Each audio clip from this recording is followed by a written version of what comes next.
Salut, salut!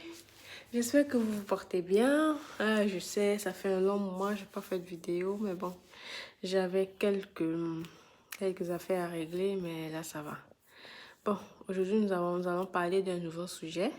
Fait que déjà, bienvenue parmi nous, bienvenue dans la chaîne Entre Parents. Ici, nous partageons des astuces sur le développement de l'enfant, sur l'évolution des grossesses, sur les difficultés qu'on peut rencontrer, sur les avantages et les inconvénients de la grossesse. Mais en gros, c'est plus sur le développement des enfants. Mais j'ai d'abord commencé l'introduction avec quelques vidéos parlant des grossesses parce que bien sûr, pour avoir un enfant, on passe par une grossesse. Reste scotché. Si t'es pas encore abonné à ma page, abonne-toi, like la vidéo, partage. Surtout, laisse-moi des commentaires. À tout de suite.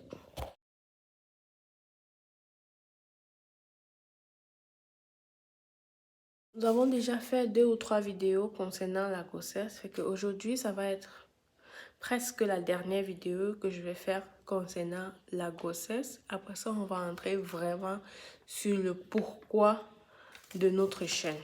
Et que la chaîne a été créée pour partager des astuces du développement global des enfants. Quelles sont les difficultés qu'on peut rencontrer en tant que parents? Quelles sont les astuces qu'on peut faire avec les enfants pour face à tel ou tel comportement? Fait que aujourd'hui, nous allons parler de l'après-accouchement. Oui, on a parlé de quelques moments de la grossesse. Là, on va parler de l'après-accouchement. Comme j'ai fini le travail, les contractions et tout. Là, j'ai déjà accouché, j'ai mon bébé dans les mains. Qu'est-ce qui me réserve? Comment je vais me sentir? Quels sont comment je vais dire ça? Qu'est-ce que je vais découvrir? Quels sont les changements que je vais avoir par rapport à la minute où j'étais enceinte et entre celle où je suis plus ou celle où j'ai déjà mon bébé.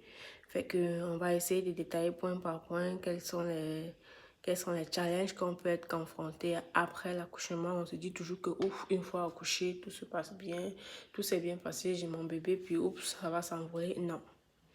Fait que comme surprise que tu peux avoir après avoir accouché, ça pourrait être les contractions, pardon. Ça pourrait être les contractions. Oui, t'es surprise, hein? Ben non, moi aussi je l'ai découvert, je savais pas. Mais parce que j'avais pas pris la peine de regarder les vidéos, fait que les contractions, oui. T'as accouché, t'as déjà ton bébé dans les mains, mais c'est possible pour toi d'avoir les contractions. Oui, je vais t'expliquer. Fait que parfois on se dit non, les contractions c'est juste pendant la grossesse vers la fin. Et puis les fortes contractions c'est pendant l'accouchement. Et après, une fois que j'ai mon bébé, ça va aller. Non. Je dirais les 3 premiers jours jusqu'à 2 semaines environ, tu peux avoir les contractions. Je t'explique. Pourquoi les contractions? Parce qu'une fois que tu accouches, une fois que le bébé est sorti, tu as comme les restes de sang dans le corps, dans le ventre plus précisément.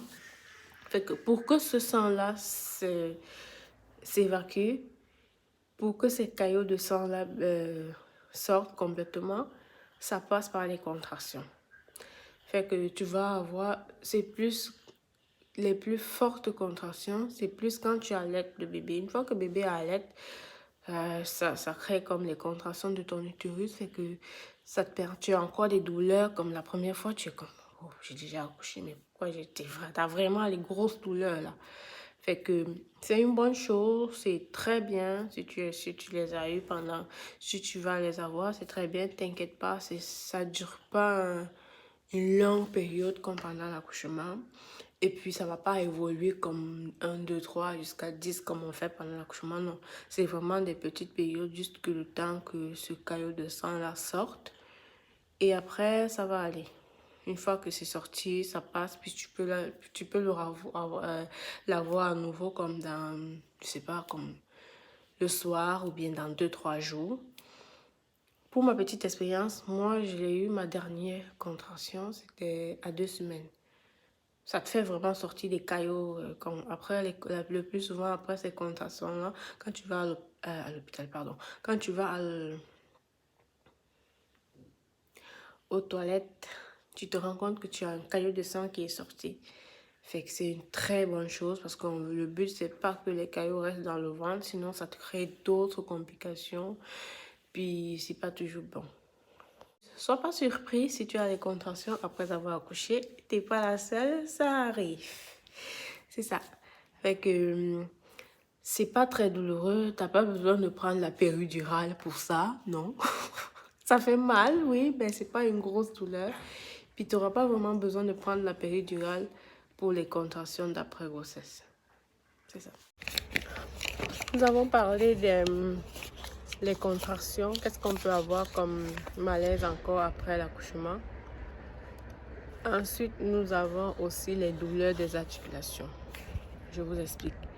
Comme pendant l'accouchement, ton corps est en train de subir plusieurs transformations. Ton corps se transforme pour pouvoir céder le passage, pour pouvoir permettre à l'enfant de migrer jusqu'à l'extérieur. Fait que tu as aussi le mal de dos, parce que pendant la grossesse, tu as eu un long ventre, fait que ça t'a compliqué le dos. Mais après l'accouchement, tu auras ces douleurs-là qui vont apparaître par les 2 premiers jours après l'accouchement. C'est pas très, mais c'est quand même un peu douloureux. T'as mal au dos, t'as mal au corps. On dirait comme si tu avais un début de fièvre ou bien comme si tu avais été broyé les os. Mais au bout de 2-3 jours, normalement, ça passe. Fait que c'est pas quelque chose à t'inquiéter. Mais bien sûr, si ça persiste, bien sûr, si ça évolue de mal en pire, normalement, c'est supposé diminuer au fur et à mesure que les jours passent. La douleur est supposée diminuer. Mais si jamais ça augmente, comme au bout d'une semaine, au bout de 2 semaines, tu as toujours cette grosse douleur-là. Fait que là, c'est mieux d'aller consulter parce que ça va plus être vraiment la même chose. Ensuite, on a la fatigue. Bon, on dirait les douleurs des articulations, ça amène aussi à la fatigue. La fatigue, pourquoi? Parce que ton corps a subi beaucoup d'efforts. Tu as eu beaucoup d'efforts pendant les contractions. Il fallait comme supporter la douleur, il fallait comme marcher. Parfois, on se retrouve en train de faire des mouvements comme on ne s'attendait pas à le faire. Mais après l'accouchement, tu as vraiment comme des douleurs, de la fatigue, tu es fatigué, on dirait que tu as envie de dormir, tu as très sommeil, tu as mal à la tête. Mais ce sont des choses naturelles, ça va passer au bout de 2-3 jours, comme je t'ai dit, 2-3 jours, maximum une semaine. Normalement, ça commence à diminuer, tu commences à te sentir de mieux en mieux.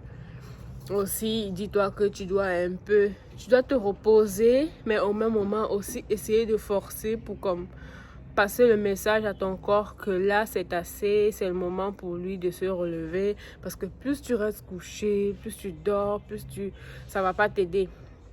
Ça va pas t'aider. Fait que c'est vraiment mieux d'essayer de bouger. Pas des longues distances, mais d'essayer de bouger de temps en temps dans la maison, de marcher ou bien de sortir prendre du marche. Ça aussi, ça peut t'aider.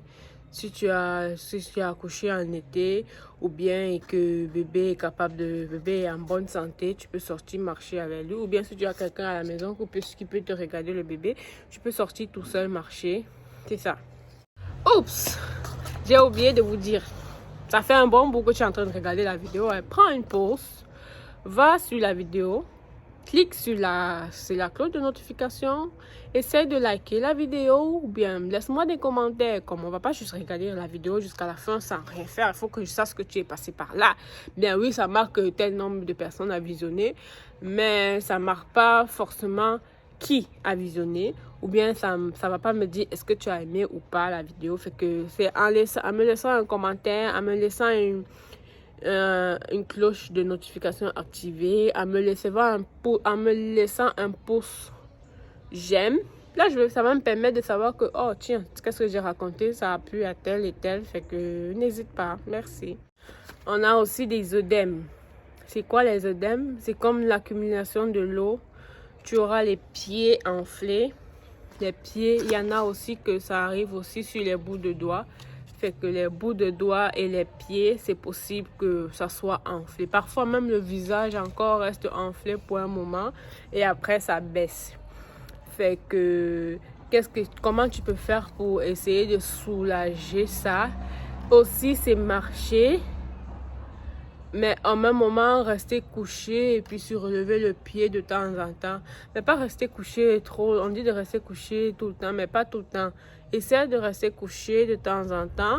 Puis aussi, essaye de marcher de temps en temps. Ça va t'aider. Le fait de marcher, le fait de... Quand tu es assis, toujours surlever le pied. Ou bien, essaye de faire des mouvements, des articulations comme le genou plié, relâcher. Ça aussi, ça t'aide. De faire certains exercices, ça aussi, ça t'aide. Fait que normalement, c'est supposé passer. Tout ça, comme je t'ai dit, ce sont les symptômes, ce sont les malaises, ce sont les phénomènes qui sont supposés passer au bout de 2-3 semaines. Normalement, ça s'en va. C'est pas quelque chose qui va encore persister jusqu'à ce que... Normalement, tu n'as pas vraiment besoin de consulter pour ça. Comme je t'ai dit, mais si ça perdure, si ça prend plus de temps, si ça s'estompe pas, si ça baisse pas, tu vois que ça continue ou bien tu vois que tu as mal, tu as le pied tellement enflé que tu as tellement mal. Et aussi, il faut essayer de boire beaucoup d'eau. Ça aussi, ça aide à évacuer cette eau-là en buvant beaucoup. Ouais, c'est bizarre, mais tu as le pied enflé, mais il faut vraiment que tu boives beaucoup d'eau. Ça va te permettre de faciliter la circulation et ça va réduire les œdèmes. Bon, il y a aussi... une douleur, celle-là, c'est magique. Les douleurs des points de suture. Pour celles qui ont les déchirures pendant l'accouchement, ça, c'est une douleur que c'est vraiment... Comment je veux dire ça? Ça fait mal. Ouais, ça fait mal. Mais ça fait mal, oui, mais c'est supportable. Comment? Parce que en plus des douleurs, tu as les points de suture, surtout quand tu vas faire pipi. Ça aide pas, ça fait des petits picotements ou bien il faut bouger lorsque tu bouges ou bien lorsque tu es mal assis, ça fait aussi comme ça aide pas. Fait que comment tu peux surmonter ça? Essaye de prendre les bains de siège avec de l'eau tiède ou froide. Fait que parfois tiède, parfois froide, ça aide aussi. Ça aide vraiment à soulager la douleur. Un bon siège, tu t'assois sur un bol, une bassine d'eau, puis tu essaies de te rincer avec de l'eau. Ça fait vraiment du bien. Ça fait du bien, ça t'aide à surmonter la douleur. Ça t'aide à... Comment je veux dire ça? Ça t'aide à réduire la douleur. Et puis aussi, c'est hygiénique parce que les points de suture, on s'entend que tu as été cousu. Fait que c'est vraiment bien de le laver constamment. Pas besoin de savon, juste de l'eau dans une bassine, de l'eau chaude, de l'eau tiède, aussi parfois de l'eau froide. Comme c'est ce que moi je faisais. Tu peux alterner les deux. Fait que ça aide vraiment à ce que l'endroit soit toujours hygiénique, l'endroit soit toujours sain, soit toujours propre, parce que c'est un endroit que tu peux pas mettre autre chose. Tu peux pas mettre la bétadine, tu peux pas mettre de rien. Il n'y a aucun produit qui va là parce que c'est vraiment la flore vaginale, c'est que c'est un endroit sensible, c'est que c'est vraiment de l'eau. De l'eau, de l'eau et de l'eau. Et aussi, essayer de changer la serviette, d'essayer de changer ta serviette sanitaire le plus possible. Parce que plus ta serviette est remplie, plus ça part comme... je sais pas comment je peux expliquer ça, mais ça crée de l'humidité et puis ça va plus te faire mal. C'est ça. Bon, comme vous l'auriez deviné, on a parlé des serviettes tout à l'heure. Qu'est-ce qu'on peut aussi avoir, qu'est-ce qu'on peut remarquer comme après l'accouchement, il y a les saignements. Oui, tu te retrouves en train de saigner comme c'est bizarre parce que tu as fait 9 mois de grossesse. Pour celles qui ne saignent pas dans la normale, normalement tu n'es pas supposé saigner pendant la grossesse, mais il y en a qui saignent, c'est pas une règle exacte. Mais si tu n'as pas saigné pendant un bon bout de temps, puis après l'accouchement, tu te retrouves en train de saigner. Parfois c'est bizarre parce que tu as vraiment beaucoup de saignements, tu as vraiment la serviette qui se remplit, surtout les 2-3 premiers jours, tu as la serviette qui se remplit. Mais ça ne doit pas être trop, tellement beaucoup parce que quand c'est trop, soit il faut aller consulter, forcément il faut aller consulter parce que quand ça coule beaucoup, c'est pas bon parce que ça veut dire qu'il y a encore des caillots de sang, il y a trop de caillots de sang à l'intérieur, fait que c'est mieux d'aller consulter, c'est mieux de parler avec ton médecin pendant les visites, c'est mieux d'appeler même les urgences pour aller aux urgences pour qu'on vérifie, pour voir si le saignement est normal. C'est ça. Fait que les saignements, parfois c'est pas agréable parce que il faut tout le temps, tu es obligé. Mais le secret, c'est vraiment de tout le temps de changer de serviette sanitaire le plus possible. Plus tu changes de serviette sanitaire, ça va t'aider parce que ça va te permettre d'être toujours propre, de toujours, comment je vais dire ça, d'être toujours sec, pas sec, mais toujours hygiéniquement parlant, tu es toujours en forme, quoi. Fait que à chaque changement de serviette, prends le temps de te faire un rinçage à l'eau, vraiment à l'eau, pas juste essuyer avec du papier, non, vraiment à l'eau. Tu rinces, quand tu enlèves la serviette, tu prends de l'eau, tu te fais un petit soin avec de l'eau, puis tu mets la nouvelle serviette. Ça va t'aider à te rafraîchir, c'est ça le mot. Tu vas toujours rester fraîche, malgré toutes ces douleurs, malgré tout ça, ça va te permettre de rester toujours rafraîchi, ça va te permettre d'avoir toujours la partie intime propre, c'est ça. Fait que bon, qu'est-ce qu'il y a aussi quelque chose qu'on peut avoir après l'accouchement, il y a l'engorgement. Pour celles qui ont prévu d'allaiter après l'accouchement, c'est pas tout le monde qui l'a de manière excessive, mais il y en a que c'est vraiment douloureux, ça fait vraiment mal, tu te retrouves à avoir la poitrine jusqu'au cou, puis c'est douloureux, c'est pas agréable, bien sûr que non, c'est pas agréable, mais qu'est-ce que tu peux faire? Comment? Il faut pas que ça te surprenne, ça va pas durer une éternité, c'est toujours, tout ça, ce sont vraiment des phénomènes qui durent même pas 2-3 semaines maximum, c'est fini, c'est supposé finir. Fait que comment tu peux te soulager de ça? Essaie de te faire des petits massages. Parce que l'engorgement, je vais expliquer l'engorgement, c'est quoi? C'est comme la montée de l'air après l'accouchement. Ça se fait de manière excessive, ça vient une grande quantité. Et puis, puisque bébé est encore tout petit, fait qu'il ne tire pas vraiment des grosses portions de lait. Fait qu'on se retrouve à avoir cette accumulation de lait là dans le sein. Comment tu peux t'aider? En essayant d'extraire le lait avec un tire-lait électrique ou manuel. Tu essaies d'extraire le plus que tu peux et conserver le temps que bébé soit capable de prendre des grosses quantités. Et aussi, tu dois essayer de faire des massages sur la poitrine avec d'une serviette chaude. Tu fais des massages dessus avant de donner du lait au bébé. Tu fais des massages. Ça va aider que le lait soit plus léger et puis ça va faciliter bébé à tirer. Fait qu'au fur et à mesure, ça va permettre que bébé tire des grosses quantités. Avant l'allaiter, tu dois faire des petits massages à l'eau tiède. Puis après, tu peux faire des petits massages aussi, mais cette fois-ci avec de l'eau froide pour essayer de couper ça permet de couper la douleur, de t'aider à calmer la douleur. C'est ça. Bon, enfin, qu'est-ce qu'on peut parler? On a aussi la disparition des maux de grossesse. Oui, ça c'est une bonne nouvelle finalement. La disparition des maux de grossesse, parce que pendant la grossesse, tu as eu des malaises, pour celles qui ont eu des vomissements, pour celles qui ont eu des nausées, pour celles qui ont eu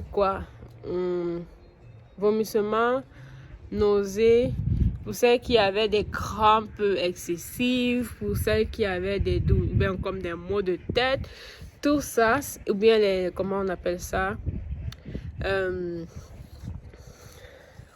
du côté alimentaire, tu avais comme les difficultés à manger certains aliments, il y en avait d'autres qui passaient plus que d'autres.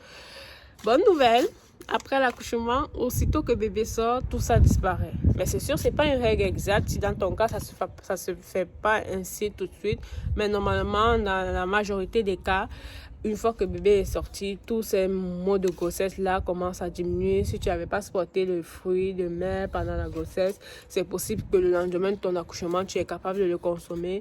Si tu ne supportais pas manger de l'ananas et tout, c'est possible qu'après ton accouchement, tout de suite, tu es capable de le consommer. Fait que c'est une bonne nouvelle. Mais aussi, il y en a certains aliments que tu n'as pas tolérés pendant la grossesse qui se retrouvent à rester après la grossesse. Fait que quelqu'un qui mangeait beaucoup de viande et tout, puis pendant la grossesse, elle n'a pas toléré la viande. Parfois, c'est possible qu'après l'accouchement, ça reste. Mais ce n'est pas une science exacte, c'est vraiment différent de cas par cas. C'est vraiment différent d'une femme à l'autre, c'est vraiment différent de... Fait que c'est pas acquis. C'est ça. Bon, là, dans la vidéo, j'ai essayé de dire vraiment de... Là, dans la vidéo, j'ai essayé vraiment de dire qu'est-ce qu'on peut rencontrer après l'accouchement. Je précise que ça, j'ai parlé vraiment d'un accouchement par voie basse. Fait que un accouchement par césarienne, il y en a certains points qui vont apparaître, mais d'autres non. Fait qu'il y a une différence entre un accouchement par voie basse et un accouchement par césarienne. Je vais essayer de faire une autre vidéo pour parler de qu'est-ce qu'on peut rencontrer comme difficulté ou bien qu'est-ce qu'on peut rencontrer comme symptômes ou phénomènes après un accouchement par césarienne. Mais là, j'ai vraiment parlé d'un accouchement par voie basse. Fait que si tu as accouché par césarienne, c'est pas la même chose. Il y a certains points que peut-être tu as pu remarquer que c'était pareil chez toi, mais forcément, c'est pas la même chose. Fait que c'est ça, il faut bien faire la différence. On est à la fin de notre vidéo, fait que merci d'avoir regardé, merci d'avoir pris la peine de regarder la vidéo. On se retrouve la prochaine fois pour une vidéo. Le but de cette page, c'est vraiment de partager des astuces. Ouf, il y a du soleil. C'est vraiment de partager des astuces entre nous. Comme je t'ai dit, on a essayé de faire une petite introduction où on parlait de la grossesse et tout. La prochaine fois, ça va être vraiment, on va essayer de rentrer dans le vif du sujet. Parce que le thème de notre chaîne, c'est entre parents. Fait que qu'est-ce qu'on essaie de faire? On essaie de partager des astuces entre parents, du développement des enfants, les difficultés qu'on peut rencontrer, la différence qu'on peut avoir d'un enfant à l'autre et comment s'y prendre, comment vérifier ça, comment travailler dessus, comment faire de la différence de notre enfant un atout. Fait qu'on va essayer d'aller point par point.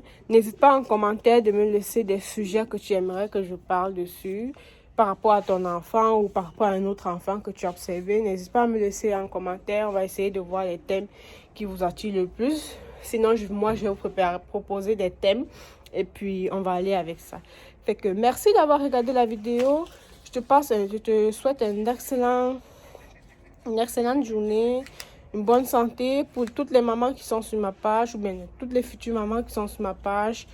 Je vous souhaite un bon boulot de maman parce que c'est pas facile, mais c'est le meilleur boulot au monde. Fait que toi qui as un projet d'avoir un bébé, toi qui as un projet de concevoir, je vais prier pour toi et puis ton rêve va se réaliser, puis tu vas aussi pouvoir vivre cette expérience de maman. Fait que bye bye. Pour ceux qui ne me connaissent pas, je me nomme Judy Kayel. J'ai essayé de créer cette page. Le nom de la page, c'est Entre parents. Fait que bienvenue dans ma chaîne et j'espère que mes vidéos ou mes thèmes vont t'attirer.